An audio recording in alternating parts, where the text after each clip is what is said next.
Sir starting స్టేజ్‌లో షుగర్‌ని వచ్చినప్పుడు ఎట్లాంటి లక్షణాలుంటాయి? రైట్. సీ షుగర్ వచ్చింది అని స్టార్టింగ్ స్టేజ్ అంటే 3 ఇంపార్టెంట్ సింప్టమ్స్ మీరు గుర్తుపెట్టుకోవాలి. ఒకటి పాలిడిప్సియా అంటామనమాట. అంటే పదే పదే బాగా దాహమేయడము. నెక్స్ట్ ఏంటంటే పాలియూరియా అంటామనమాట. అంటే పదే పదే యూరిన్ మళ్ళీ మళ్ళీ రావడము. ఇంకోటేంటంటే వీక్‌నెస్. ఈ 3 ఉంటే ఇది ఇనీషియల్ స్టేజ్ ఆఫ్ షుగర్ అనమాట. ఈ స్టేజ్ కూడా దాటిపోయింది అంటే నెక్స్ట్ స్టేజ్‌లో ఏమవుతుందంటే వీళ్ళకి ఇన్ఫెక్షన్స్ ఒస్తాయి. యూరినరీ ఇన్ఫెక్షను, కడుపులో ఇన్ఫెక్షను, లూజ్ మోషన్సు, ఏదన్నా దెబ్బ తగిలితే మానకపోవడము ఇవన్నీ సెకండ్ స్టేజ్‌లో ఒస్తాయి.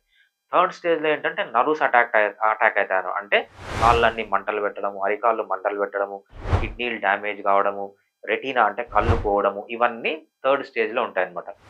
ఈ షుగర్ ఏ స్టేజ్‌లో ఉన్న దాన్ని బట్టి మనకు సింప్టమ్స్ అనేవుంటాయి.